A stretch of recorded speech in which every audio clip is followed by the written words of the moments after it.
Have you ever felt your heart just hammering away in your chest and wondered, what is actually going on in there? Well, today, we're going to dig into that awesome beat-by-beat connection between how you move and what your pulse is doing. You know the feeling, right? You just run up one flight of stairs and suddenly, bam, you can feel that thumping in your chest. It's something we've all experienced, and the science behind it is literally what keeps us alive and kicking every single day. So before we can figure out why our heart rate goes crazy, we kind of need a starting point, right? We need to know what our heart is doing when we're just chilling. This is what we call our baseline. So what exactly is that pulse we feel on our wrist? Well, every time your heart beats, it squeezes out blood, creating this little pressure wave that travels through your arteries. So when we count those waves, we're really just counting how fast our heart is working. Pretty neat, huh? For most adults who are just resting, that number hovers right around 70 beats per minute. Now, that's not a hard and fast rule, of course. It can change depending on your age, your sex, and especially how fit you are. But 70 is a great average for us to use as our starting point. All right, so picture this. We're sitting at a cool 70 beats per minute. Then we get up and start moving, and suddenly that number just skyrockets. So why does that happen? Well, the science is actually beautifully simple. It all starts right here. I mean, every single thing you do, from a lazy walk to an all-out sprint, makes your muscles work.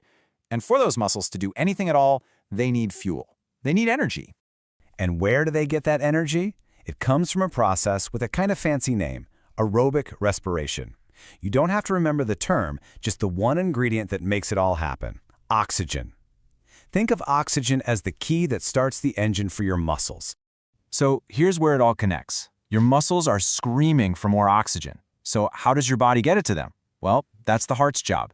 It's like a super efficient internal delivery service. It starts pumping faster to rush more of that oxygen-rich blood to the muscles that are doing all the work.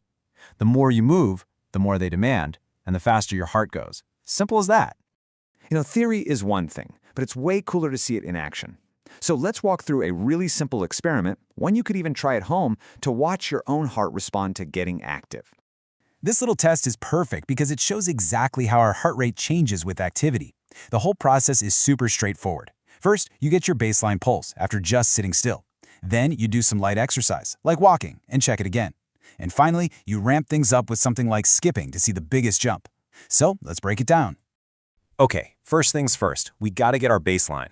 So you just sit quietly for about 5 minutes. This lets your body's need for oxygen totally stabilize. And for our experiment, our starting point is that familiar number, 70 beats per minute. Okay, next up, let's introduce just a little bit of movement. Nothing crazy, just a simple 2-minute walk. It doesn't feel like a huge effort, but it's more than enough to send a signal to your muscles that they need more energy, which in turn tells your heart, hey, time to speed up. And for the final step, we are kicking it up a notch. 2 minutes of something a bit more intense, like skipping. Now the demand for oxygen is way, way higher, and your heart has to answer the call by beating even faster and stronger, just to keep up. And here is a super important detail. It's not just that the heart is beating faster, it's also beating more deeply. That means each contraction is more powerful, pushing more blood out with every single beat. So it's working both faster and smarter to get that oxygen where it needs to go. And look at that! Here are the results, plain and simple. You can see this perfect upward trend. We went from 70 at rest, up to 85 with just a walk, and then all the way to 105 with a bit of skipping. It's a fantastic visual of your body's incredible response system just doing its thing. So our heart speeds up when we move and slows down when we stop. Okay, but what's the big picture here? Why is this whole process so incredibly important for our health down the road? Honestly, the easiest way to think about it is this. Your heart is a muscle, just like any other muscle. And what happens when you work a muscle? It gets stronger. So every time you exercise, you're not just working your legs, you're giving your heart a much-needed workout too. And a stronger heart is a more efficient heart. It can pump more blood with each beat, which means it doesn't have to work nearly as hard when you're just resting. And that efficiency, it helps keep your blood pressure healthy and seriously lowers your risk for major problems like heart disease and stroke. I mean, that's the real payoff. Of course, it's not just about exercise, right? Your lifestyle choices make a huge difference. A healthy diet and regular activity, that's the 1-2 punch for a lower, more efficient resting heart rate.